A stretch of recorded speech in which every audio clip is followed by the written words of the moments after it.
Assalamualaikum warahmatullahi wabarakatuh. Bagi yang mengikuti berita tentang pengeroyokan guru ya di Jambi itu, Anda tahu bahwa berita itu heboh nasional ya. Dunia pendidikan heboh, media sosial heboh ya. Seorang guru dikeroyok oleh murid-muridnya di SMK 3 Jambi. Kelas 1, kelas 2, kelas 3 semuanya ikut mengeroyok guru itu. Kalau kita lihat di videonya sih memang tidak terlalu banyak, sekitar 10 sampai 15 orang. Ya dikeroyok, lalu guru itu pun membalas sehingga terjadi baku hantam gitu, saling pukul ya, sampai si gurunya itu ya ada luka sedikit lah di wajahnya gitu ya. Itu sebuah pemandangan yang miris, yang ironis, yang seharusnya tidak terjadi di dalam dunia pendidikan, tapi kan itu sudah terjadi. Nah, dalam video ini mari kita ambil hikmahnya, mari kita ambil pelajarannya ya. Kalau saya lihat di media sosial, saya baca banyak tulisan tentang ulasan peristiwa itu, juga banyak baca berita-beritanya yang menjelaskan kronologi peristiwanya, yang saya agak miris juga bahwa penglihatan netizen atau warga negara Indonesia itu menurut saya agak kurang adil karena hampir semuanya menyalahkan murid gitu. Hampir semuanya menyalahkan anak-anak didiknya, padahal anak-anak didik itu, murid-murid itu kan tergantung gurunya. Ya, seperti anak-anak kita di rumah, menjadi apa, bagaimana sikap karakter anak, itu kan dibentuk oleh orang tuanya, ya, gitu. Dibentuk oleh orang tuanya, tergantung pendidikan orang tuanya, tergantung komunikasi, sosialisasi, orang tuanya kepada anak-anaknya. Maka akan lahirlah anak-anak yang dihasilkan oleh cara asuh, cara mendidik orang tuanya itu, begitu. Itu kan sudah teori dasar gitu. Jadi bagaimana anak di rumah dan bagaimana anak di sekolah, ya itu adalah produk dari hasil pendidikan orang tuanya di rumah dan hasil produk dari pendidikan guru-gurunya di sekolah, kan begitu, ya. Nah, ini saya melihat ada penilaian yang tidak berimbang ya kalau saya simpulkan secara dugaan lah. Mungkin 90% itu menyalahkan murid-muridnya semuanya. Murid-murid yang kurang ajar lah, murid-murid yang brutal lah, murid-murid yang sudah tidak mengenal etika dan norma lah, murid-murid yang sudah tidak menghormati guru lah. Dan ketika soal sanksi banyak yang bilang pecat semuanya anak-anak murid itu ya. Anak-anak murid-murid itu kemudian di blacklist saja supaya tidak dapat lapangan pekerjaan dan sebagainya. Jadi saya melihat ini penghakiman masyarakat kepada anak-anak didik kita tuh kejam sekali juga gitu ya. Padahal mereka tidak tahu persis tuh masalahnya bagaimana di lapangan itu, di sekolah itu. Kan mereka hanya baca berita ya yang mampu diberitakan oleh wartawan atau oleh pengamat atau melalui tulisan-tulisan yang pendek.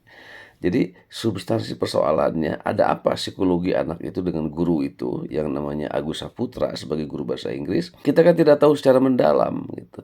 Tapi vonis-vonis hampir semuanya menyalahkan murid-muridnya dan membela gurunya. Penglihatan mereka ya, pandangan mereka, saya menangkap bahwa guru itu ya sudah diklaim sebagai orang yang mulia, yang berbakti, mengabdi kepada nusa dan bangsa, yang melahirkan generasi terdidik dan sebagainya. Tapi mengabaikan sikap mental guru, mengabaikan problem guru, bahwa guru itu juga adalah manusia biasa yang banyak masalah, banyak kekurangan, bahkan ada sikap mental yang buruk, ada perilaku yang buruk, kan begitu. Kan guru juga manusia biasa gitu. Jadi guru itu tidak suci, sudah jelas kita tahu semuanya. Guru itu tidak moralnya berarti lebih baik dari murid, belum tentu juga itu. Hanya tugasnya saja dia sebagai guru, apakah sebagai PNS atau sebagai guru swasta gitu. Nah, di dalam video ini saya ingin memberikan komentar ya, ingin berbagi ilmu lah tentang eh, sikap-sikap mental guru. Jadi ini bukan tentang profesi guru, tentang mata pelajaran, tentang sarjananya lulusan apa dan sebagainya. Bukan bukan soal itunya. Nah, saya ingin berbagi ilmu kepada Anda semua, kepada kita semuanya tentang jenis-jenis sikap mental guru. Nah, gitu ya. Jadi dalam dunia pendidikan di Indonesia selama ini ada 5 jenis guru ya berdasarkan sikap mentalnya. Ya, jadi sikap mentalnya nih, bukan pengetahuannya, profesinya, sarjananya apa dan sebagainya. Ini menarik untuk dipahami karena ini jarang dijelaskan. Ada penjelasan tentang sikap mental guru. Kebanyakan dunia pendidikan itu menyoroti keahlian guru, mata pelajarannya, metode pendidikan, didaktik metodik, kemudian psikologi belajar, cara mengajar, metodologi mengajar gitu saja kebanyakan.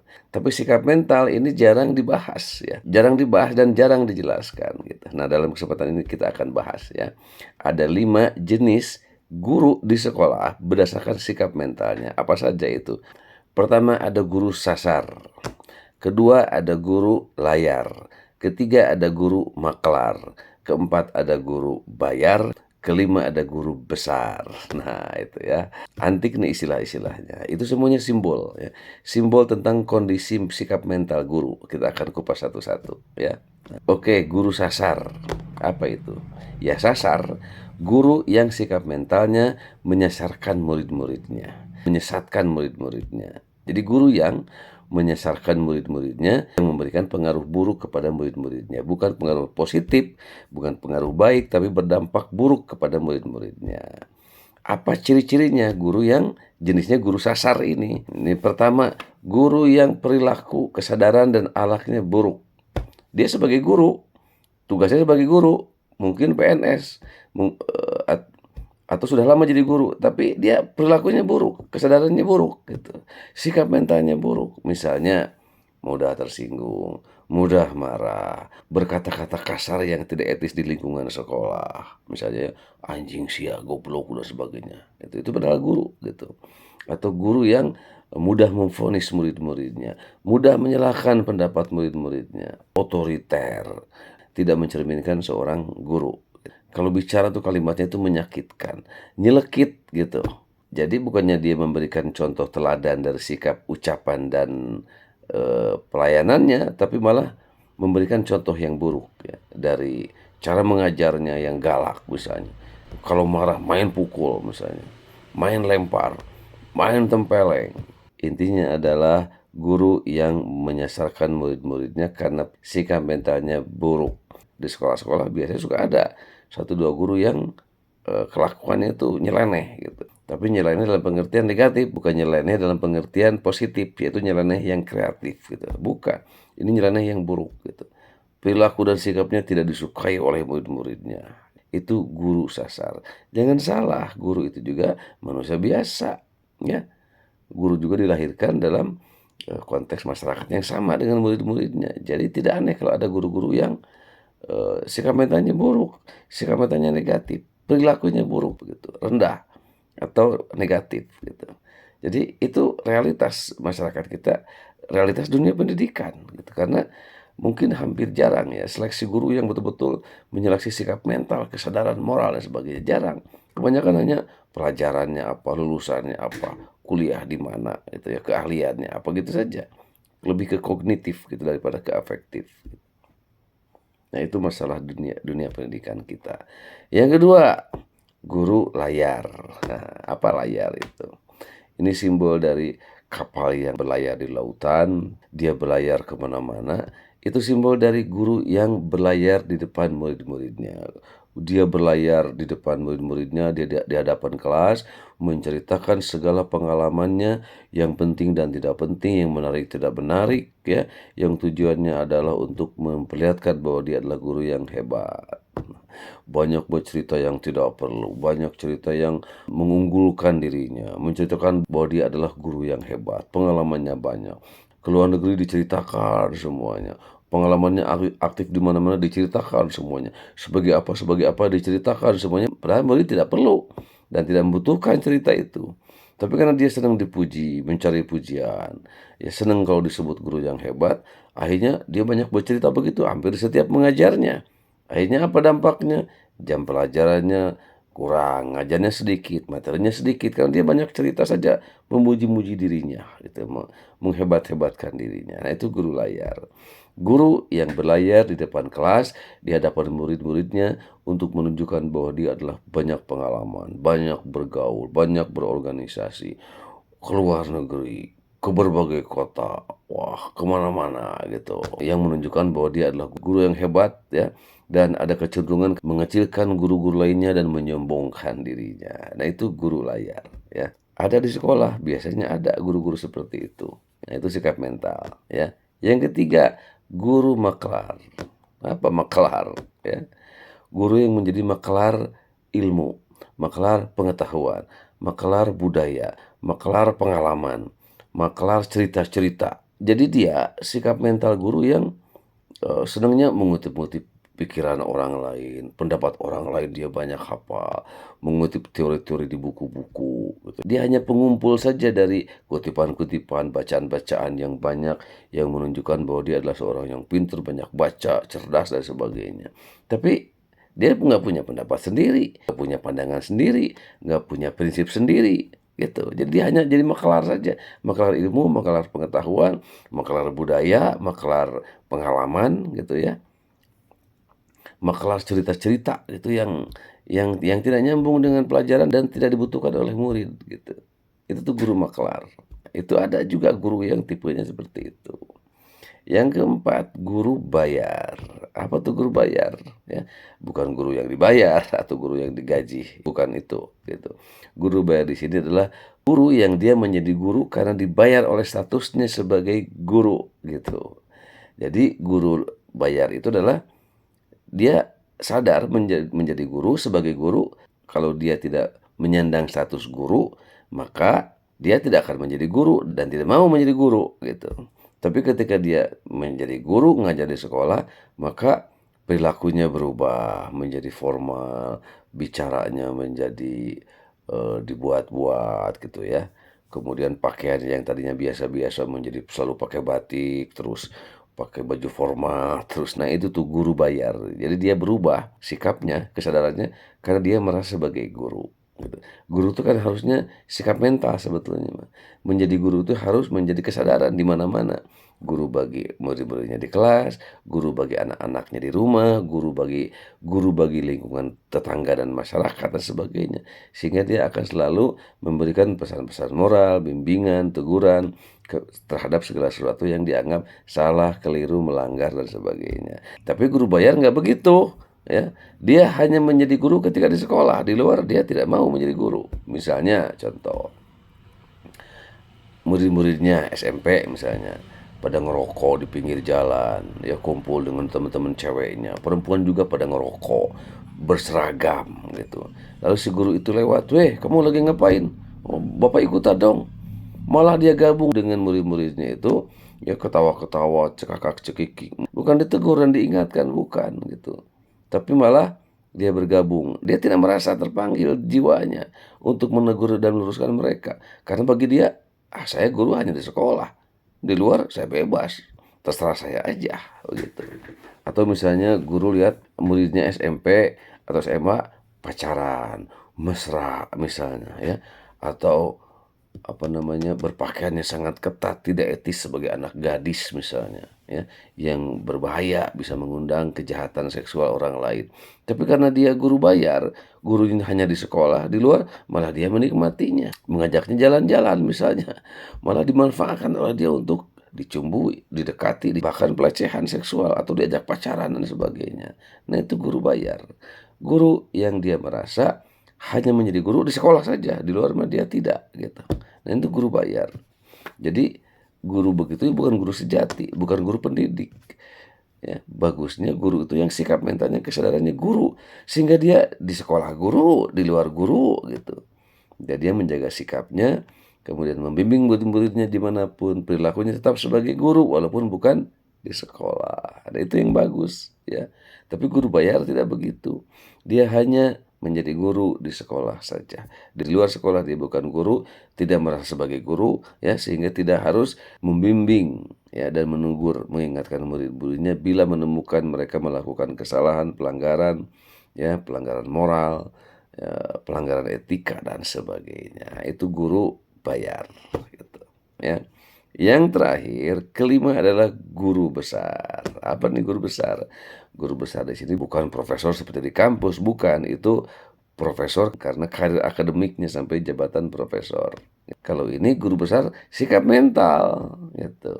Maka apa ciri-ciri guru besar dalam sikap mental? Ciri-cirinya adalah si guru ini ya orangnya bijaksana, ya pandai memberikan dorongan dan harapan kepada murid-muridnya, pandai memberikan motivasi, tidak mudah menyalahkan, ngobrolnya enak, ya, bisa memberikan motivasi sehingga murid-muridnya yang tadinya kurang percaya diri, di hadapan dia menjadi percaya diri.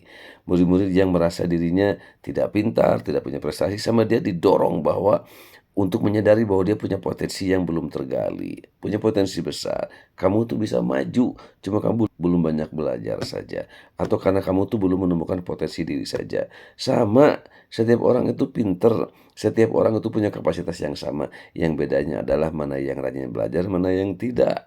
Maka untuk kamu agar berpinter dan berprestasi, belajarlah gitu. Kamu bukan tidak pintar, bukan bodoh, bukan. Kamu tuh belum belum menemukan diri, belum menggali diri gitu. Nanti ketika kamu menemukan bakat kamu apa, potensi kamu apa, kamu akan menemukan bahwa dirimu adalah emas. Nah, itu tuh guru besar ya, yang tidak mengecilkan murid-muridnya, tidak memandang rendah murid-muridnya. Tidak ada istilah murid itu bodoh, nggak ada. Itu buat guru besar tuh. Semua muridnya sama, potensinya sama. Masalahnya adalah ada yang sudah tergali atau belum, ada yang sudah berkembang atau belum. Itu kan soal kesempatan saja dan mungkin soal cara belajar saja, atau mungkin karena persoalan lingkungan saja, atau mungkin karena tuntutan hidup yang tidak memaksa mereka untuk belajar dan sebagainya. Jadi guru besar adalah guru besar di sikap mental, pandai memberikan harapan, pandai memberikan motivasi, mendorong. Biasanya guru besar ini bijaksana, ilmunya luas, sikapnya tenang. Kemudian ngobrol dengan mereka itu biasanya betah gitu, terasa gurunya itu. Murid-murid pada senang gitu. Jadi kebapaannya terasa, keguruannya itu terasa. Itulah guru-guru besar gitu. Nah, guru-guru besar profesor di kampus belum tentu sebagai guru besar sikap mental. Karena tidak ada hubungannya. Di kampus itu hubungannya dengan ilmu pengetahuan, disiplin ilmu, atau dengan karir jabatan akademiknya. Kalau guru besar, hubungannya dengan kesadaran, sikap mental, gitu, dengan perilaku, gitu. Jadi guru besar di sekolah itu bisa lulusan SMA, bisa sarjana, bahkan bisa OB, tukang sapu misalnya. Ya, penjaga sekolah, bila hidupnya bijaksana, bila dia kaya dengan pengalaman hidup dan sering merenung, bisa tuh jadi guru besar. Guru besar sikap mental tapinya. Apalagi sekolahnya tinggi, sikap mentalnya guru besar. Wah, itu guru ideal yang begitu. Nah, di kampus, di perguruan tinggi, banyak guru besar tapi misalnya sombong, angkuh, tidak mau dikritik, selalu merasa benar sendiri, mudah tersinggung, mudah marah, sikap mentalnya jelek, kan banyak. Apalagi yang misalnya sampai korupsi, kan banyak profesor korupsi itu. Ya, profesor korupsi. Karena banyak yang statusnya profesor, dia korupsi itu di pemerintahan banyak sekali. Bahkan rektor perguruan tinggi korupsi. Banyak terjadi. Jadi profesor, guru besar nggak ada hubungannya dengan sikap mental dan kesadaran gitu. Nah, itu guru besar profesor di kampus. Kalau guru besar di sekolah, guru besar sikap mental, nah itu tidak akan melakukan keburukan-keburukan seperti itu. Karena dia sikap mentalnya sudah matang, sudah dewasa, tahu diri. Nah, itu sikap guru besar gitu. Jadi guru besar adalah guru-guru kehidupan, guru-guru yang bijaksana, biasanya karena usianya sudah tua, senior, atau dia banyak merenung, banyak mengambil pelajaran, sikapnya bijak gitu, dan meneduhkan kalau dia berkata-kata, dan enak kalau kita berkomunikasi, berkonsultasi dengan tipe guru seperti itu. Nah, itu guru besar. Nah, sekolah-sekolah kalau ingin maju, perbanyaklah guru-guru besar itu. Selain sarjananya, selain gelarnya, selain mata pelajarannya, tes juga tuh karakternya, tes juga kesadarannya. Sebagai guru besar bukan. Harus ada instrumen untuk mengetes calon guru gitu. Itu yang bagus. Di sekolah-sekolah, di madrasah-madrasah, so perbanyak tuh guru-guru besar itu. Mungkin sekolahnya bukan S2, S3, cukup S1. Tapi, nah, sikap mentalnya guru besar. Insya Allah tuh sekolah begitu, madrasah begitu, bakal maju, bakal berprestasi, bakal unggul. Anak-anaknya betah di sekolah itu, merasa dia di rumah seperti di rumahnya sendiri. Karena di sekolahnya ada guru-guru yang akan menjadi orang tuanya. Bahkan banyak guru besar yang dia mengganti orang tuanya yang orang tuanya sikap mentalnya buruk di rumah. Dia menemukannya pada orang lain, pada gurunya di sekolah, yaitu guru-guru besar itu. Itu ya, 5 jenis guru berdasarkan sikap mental. Nah, guru bernama Agus Saputra di SMK 3 di Jambi itu, silakan Anda menilai, dia tuh guru apa? Dia jenis guru apa? Yang kita dengar beritanya dia mudah nempeleng, ringan tangan, main pukul, main hantam, bahkan ke wajah muridnya coba. Bukan karakter guru yang begitu. Lalu ingin disebut sebagai prince, kan itu panggilannya aneh-aneh gitu. Sekolah itu pendidikan formal, ya sudah panggilannya yang formal-formal saja. Bapak, ibu, kalau guru agama ustadz gitu. Jangan yang aneh-aneh ada panggilan prince segala segala macam. Walaupun itu tidak salah, itu hak dia. Tapi itu menunjukkan bahwa dirinya itu ada masalah secara psikologis gitu. Karena dia mencari sensasi, mencari keunikan gitu. Bahkan kalau itu gelarnya dari murid, jangan dibiasakan, jangan diterima. Jangan, nggak usah panggil begitu, tetap saja bapak saja manggilnya, kan enak begitu. Kan menjadi lucu dia ketika ketika bilang, "Kalau kalian betul-betul ingin berdialog dengan Prince," sebenarnya Mas regsek saya mendengarnya, gitu, ya. Dan kita lihat anak-anak itu mendengar penjelasan dia, bukannya mendengarkan, malah semuanya berteriak-teriak, memarahi, bahkan dengan kata-kata kasar, ya. Semuanya protes, semuanya melawan gitu. Nah, itu menunjukkan bahwa problemnya adalah di guru itu.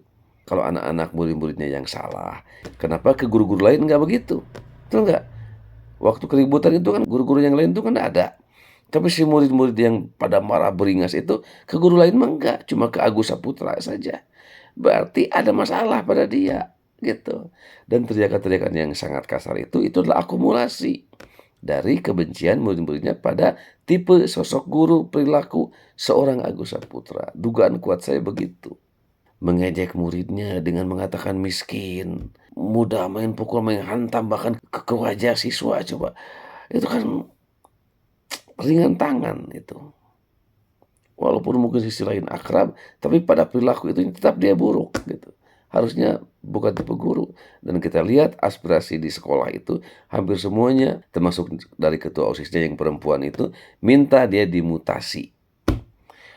Kalau sudah kelas 1, kelas 2, kelas 3 minta dimutasi, artinya memang guru itu bermasalah. Problem guru itu.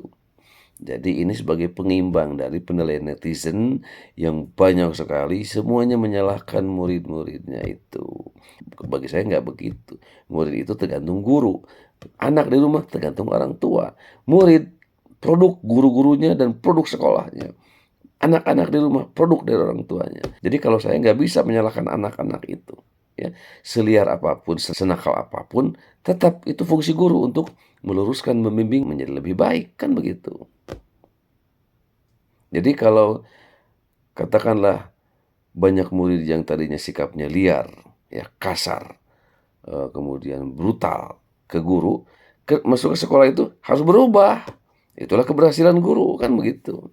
Jadi kalau tidak berubah, anak-anaknya tetap misalnya yang nakal-nakalnya itu, ya, yang premanisme di sekolah atau kegemaran membuli teman-temannya, tidak berubah, berarti sekolah itu gagal, kan begitu.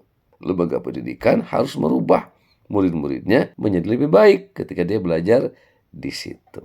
Ya, itulah penjelasan saya, sumbangan pikiran tentang 5 jenis karakter guru berdasarkan sikap mentalnya. Mudah-mudahan bermanfaat dan mudah-mudahan lebih banyak guru-guru besar sikap mental di dunia pendidikan. Terima kasih. Assalamualaikum warahmatullahi wabarakatuh.